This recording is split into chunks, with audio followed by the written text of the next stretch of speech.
Vamos a introducir en esta jornada algunas reflexiones sobre el uso de las redes sociales. Estas jornadas tienen como antecedente la investigación que hace un año el Observatorio de la Juventud nos encargó a Yanire y a mí que hiciéramos sobre los discursos de la juventud sobre las redes sociales. Esto tiene un año, o sea que ya veremos en toda la jornada cómo esto ha cambiado o no, porque ya sabemos que esto cambia muy rápido. Una vez hecha esta investigación, empezamos a darle vueltas también a cómo difundir los resultados que en ellas habíamos tenido. El Observatorio de la Juventud organizó un curso para personal que trabaja con juventud que lo impartió Yune. Y a raíz de esto pensamos que sería bueno hablar sobre las redes sociales desde un punto de vista feminista, no solo desde el temor, no solo desde qué miedo nos dan las redes sociales, nos invaden, ya no controlamos. Y es así como hoy dos y a la tarde otras dos jóvenes adictas, ciberadictas, de las redes sociales, ellas se definen así, yo no, sugirieron la idea de reflexionar en torno a estos temas y dejando el temor o analizando el temor que buena parte de las redes sociales por desconocidas nos generan a las personas que tenemos algunos años más, para también enfrentar las posibilidades que nos dan las redes sociales. Y encantada estoy de tener a mi lado a dos ciberactivistas reconocidas, entusiastas de las redes sociales, y mi tarea, aparte de dinamizar sus intervenciones y el debate, va a ser poner un poco como marco los resultados de esta investigación que hicimos en torno a la desigualdad de género y el sexismo en las redes sociales. Esta investigación no fue una investigación cuantitativa, lo que nos interesaba y en donde coincidimos con el Observatorio de la Juventud es en tratar de analizar los discursos que se estaban construyendo en torno a las redes sociales por parte de chicos y chicas a los que llamamos adolescentes y jóvenes, porque trabajamos conociendo la opinión, pero sobre todo conociendo cómo construían el discurso chicas y chicos en grupos divididos entre 13 a 17 años, que son los que llamamos el grupo adolescente, y de 25 a 29 años, que son el que llamamos el grupo joven. Para esto hicimos una metodología de grupos de discusión en donde discutimos, trabajamos una serie de temas, primero en grupos homogéneos, es decir, las chicas de 13 a 17 años solas, los chicos de 13 a 17 años solos y también los del otro grupo de edad. Y también tuvimos la experiencia de grupos mixtos.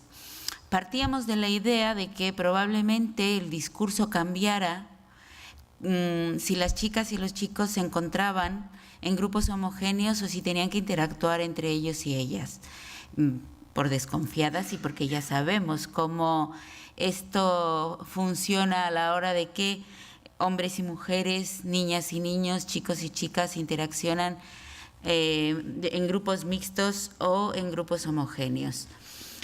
Yo les voy a contar y comentar algunas de las conclusiones que no son grandes conclusiones, o sea, que algunas vienen a reincidir en el análisis feminista que hacemos sobre la interacción de los sexos en otros ámbitos, pero bueno, hay algunas cosas particulares que después me imagino Yune, Yanire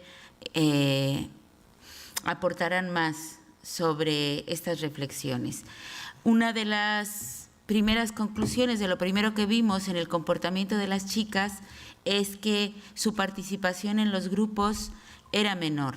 Es decir, en cuanto estaban con chicos, fueran del grupo de adolescentes o fueran del grupo de jóvenes, las chicas se callaban sus opiniones. Esto no es nada nuevo, lo sabemos que esto suele suceder, pero llama la atención que aún en los grupos de chicas más pequeñas presencialmente su palabra tiene mucho menos fuerza cuando se encuentran en un grupo mixto. De ahí que nos parecía interesante ver si esto tenía otra diferencia en las redes sociales, es decir, cuando no había esta presencia, cara a cara, porque por lo menos en los grupos nos pasó esto. Y por otro lado, cuando los chicos estaban solos, también tendían a comportarse de manera más violenta, incluso en el propio grupo, y expresar más abiertamente comentarios sexistas e incluso violentos, ¿no? Es decir, así como las chicas cuando estaban solas tendían a involucrarse en la tarea y construir conjuntamente el discurso que estábamos queriendo conocer, los chicos era muy difícil contenerlos, controlarlos, y también era muy complicado construir el discurso porque cuando estaban solos llenaban el tiempo de expresiones sexistas o comentarios agresivos. De manera que, digamos, esto nos daba una idea de cómo puede ser el comportamiento, un comportamiento llamativo cuando no estamos interactuando entre hombres y mujeres. Una vez que esto lo recogimos como una llamada de atención en lo presencial, seguramente que será de otra manera en lo virtual, pasamos a ver de qué manera utilizan las chicas y los chicos las redes sociales. Las chicas jóvenes y adolescentes nos dijeron que las redes sociales las usan básicamente para establecer contactos, mantener la comunicación, las amistades, compartir fotos, es decir, que el espacio de establecimiento de la comunicación, del contacto, del cuidado emocional que las mujeres tradicionalmente hemos hecho, parece que las chicas también lo siguen haciendo ahora en el mundo virtual. Establecer contacto, seguir tejiendo las relaciones, lo hacen en el mundo virtual. En cambio, los chicos nos decían, no sé si será cierto, pero eso es lo que está en su discurso, que utilizan las redes básicamente para ver pornografía y ligar.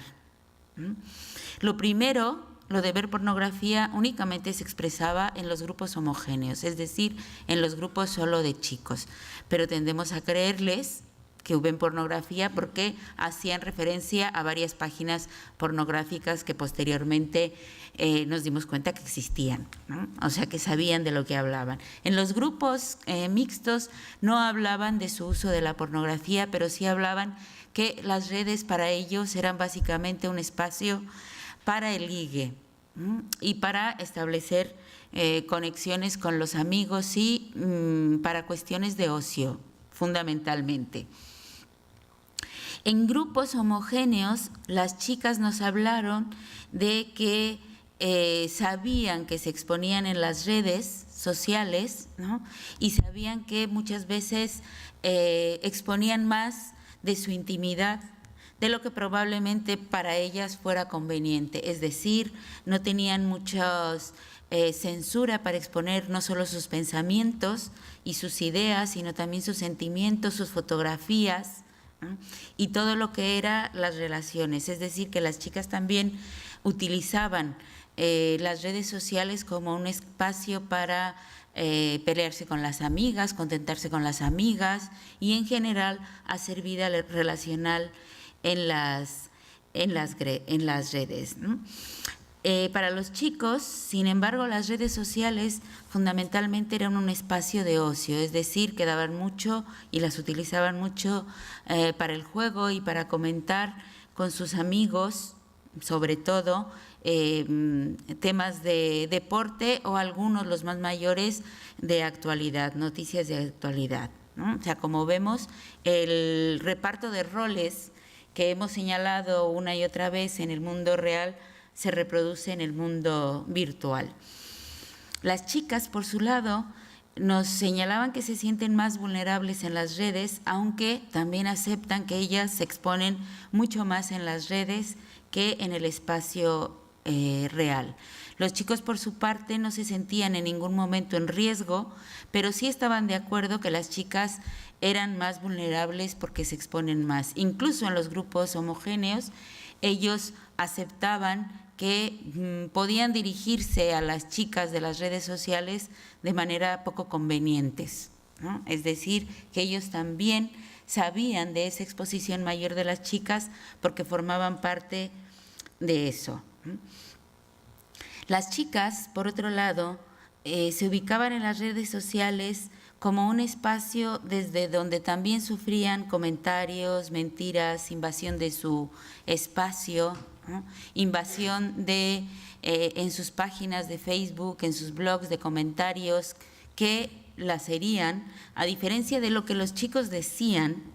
Recuerden que estamos analizando el discurso que hacían, ¿no? Porque creían que en las redes no se exponen tanto como las chicas y porque pasaban bastante de los comentarios que pudieran suscitar sus exposiciones en las redes sociales. O sea que también vemos que los comentarios que pueden surgir en las redes afectaban muchísimo más a las chicas y los chicos, y las mujeres, tanto las adolescentes como las jóvenes, veían en ese sentido un espacio de riesgo en las redes sociales como un espacio de riesgo. Cuando les preguntamos a las chicas, sobre todo las jóvenes que tenían relación de pareja, qué había con las contraseñas, ¿no? De los emails, de sus espacios privados en la red, entre ellas no estaban de acuerdo, pero había debate sobre si dar la contraseña era una muestra de confianza a su pareja. Había quien decía que sí, había quien decía que no. En cambio, los chicos lo tenían muy claro. Adolescentes y jóvenes decían que nunca dejarían la contraseña a su pareja, que eso no era muestra de confianza y que además ellos tenían muy claro que el espacio de las redes era su espacio. También vimos una diferencia clara en torno al discurso de las chicas, y es que algunas de ellas, no la mayoría, pero usaban las redes para el activismo feminista. Es decir, también este era un espacio, el ciberespacio, para pelear, para denunciar, para reivindicar el sexismo al que estamos expuestas las mujeres, las chicas. Es decir, que este era un espacio más para el activismo feminista. En cambio, en ninguno de los chicos, ni adolescentes, ni jóvenes, señalaron las redes como un espacio para el activismo antisexista. Seguramente que lo habrá, pero por lo menos a los que indagamos no se veían de manera tan activa utilizando el espacio de las redes sociales para este activismo.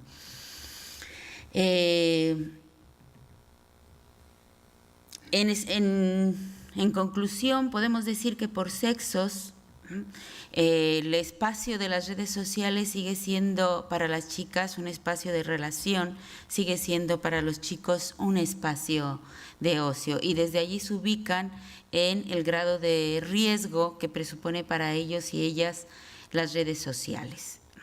Estas fueron algunas de las conclusiones que por sexo pudimos extraer de los discursos que escuchamos. También había diferencias importantes por edad. Como ven, los grupos eran extremos. Hubiésemos querido en esta investigación ver más la evolución, es decir, hay un grupo entre 18 y 24 años que no están contempladas, que nos hubiese permitido ver la evolución.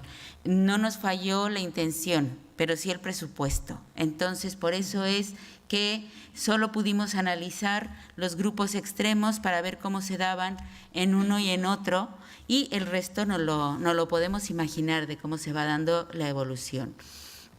Los y las adolescentes tenían más afición al Twenty como red social, en tanto que los chicos y chicas jóvenes utilizaban más el Facebook y le veían más posibilidades de comunicación al Facebook. El WhatsApp, por otra parte, era no es una red, pero era una aplicación que se mostró como de gran interés y gran uso, y estamos hablando de hace un año, ahora me imagino que mucho más, que les permitía estar al corriente y en contacto.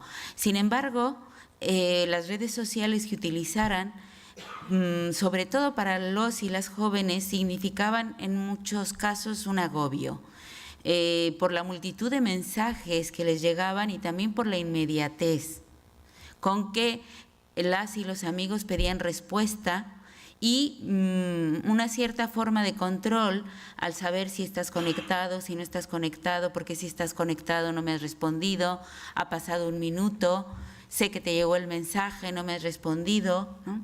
Y particularmente el grupo de los jóvenes, tanto ellas como a ellos, y particularmente ellos decían, esto de tener que responder inmediatamente es un poco agobio, de responder inmediatamente, no de recibir inmediatamente, que también era una diferencia importante. Es decir, les gustaba recibir los mensajes en tiempo real, pero no les gustaba responderlos con la misma celeridad y mucho menos les gustaba que empezara la presión cuando no los respondían tan rápidamente.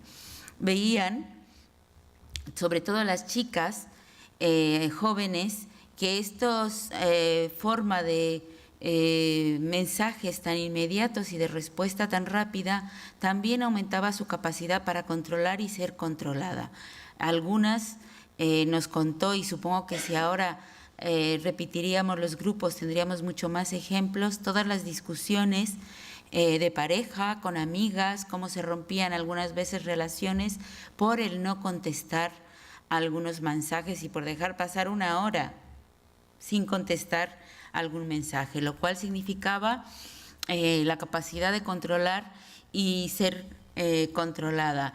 No nos hablaron en ese entonces de muchas aplicaciones que se han desarrollado probablemente con más rapidez en el último año, pero sí mencionaban algunas más informadas de lo que podría ser el uso constante de la aplicación que te ubica en el móvil inmediatamente en donde están las personas que conocen, ¿no? Y ya adelantaban que eso iba a ser todavía más agobio en la capacidad de controlar y ser controlada.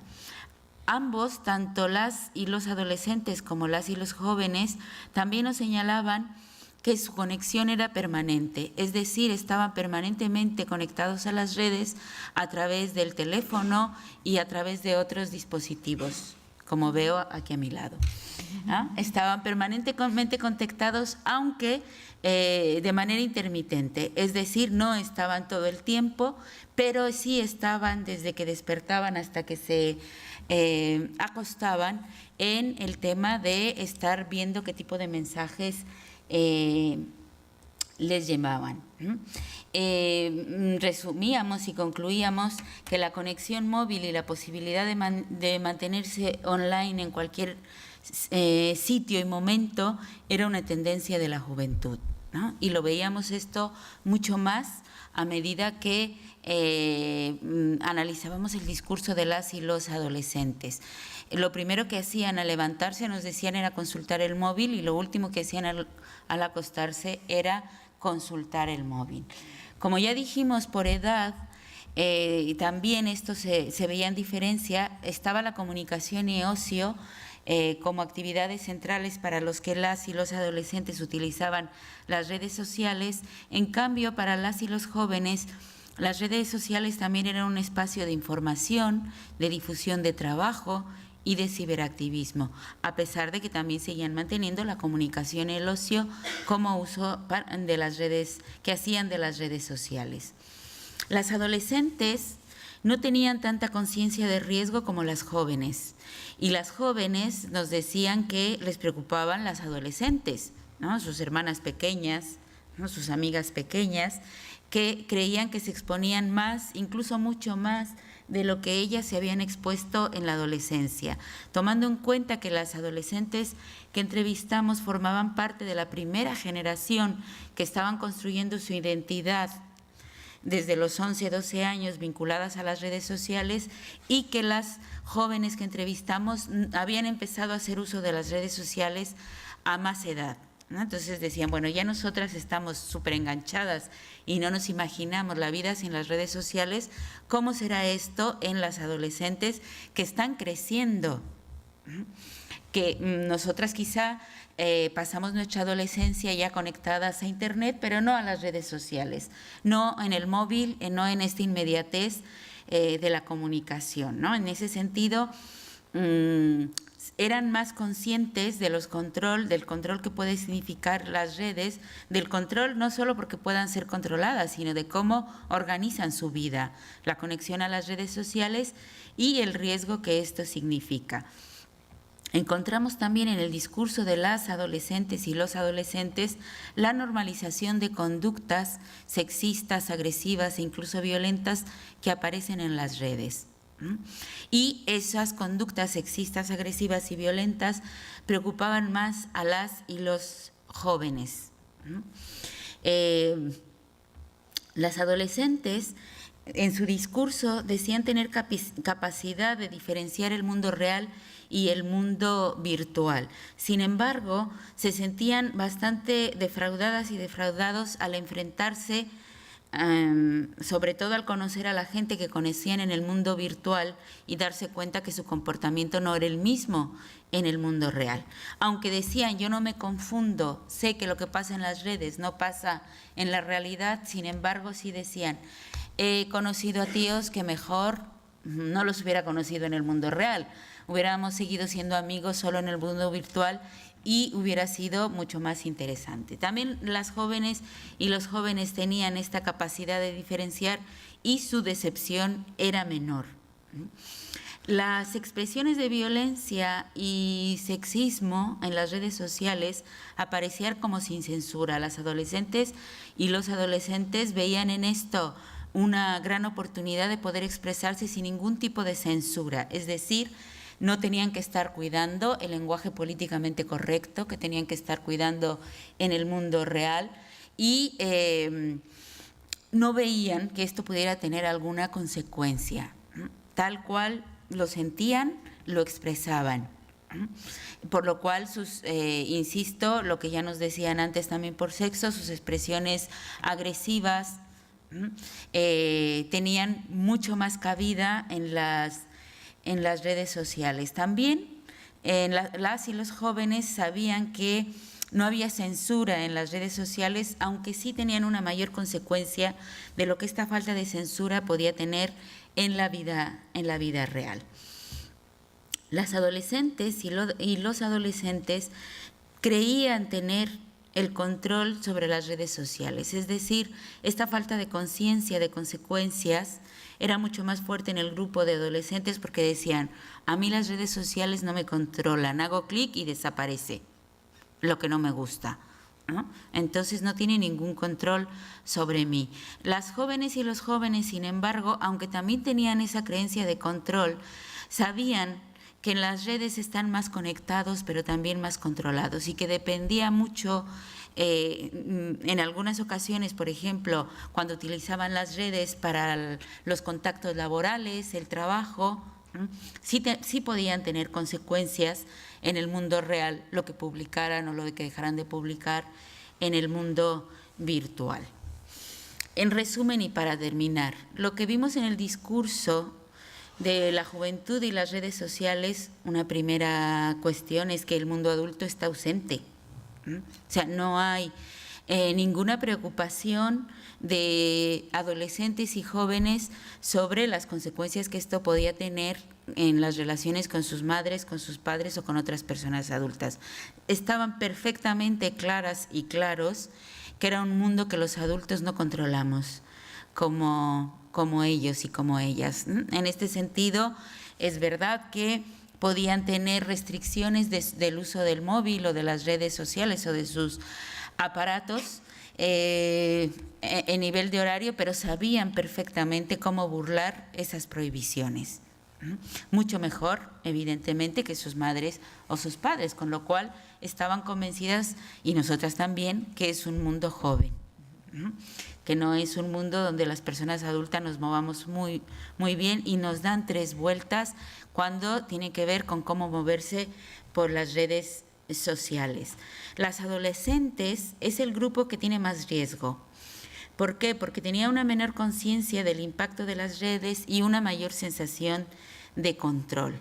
Y también porque estamos viendo, y seguramente lo seguiremos viendo, cómo las redes sociales se convierten en una parte de su identidad. Ser joven y no tener redes sociales era como estar totalmente al margen de la vida, no de la vida virtual, de la vida. Y eso también lo señalaban, ¿no? Su mayor aspiración era poder tener un móvil de última generación para poder estar cada vez más y mejor conectadas y conectados. Las chicas jóvenes son las más ciberactivistas contra el sexismo y la violencia, y no solo en las redes sociales, sino también en el mundo real. Y por último, la división de roles y expresiones tienen en las redes sociales un espacio más de reproducción. Es decir, como hemos ido viendo, la comunicación, las relaciones afectivas, las relaciones humanas es un terreno de las chicas, sean adolescentes, sean jóvenes, el ocio, la diversión, incluso la agresión y la invasión de espacio es un espacio, es lo que se reproduce en el discurso de adolescentes y jóvenes en las redes sociales. Y sin más, esto es lo que quería decirles. Muchas gracias.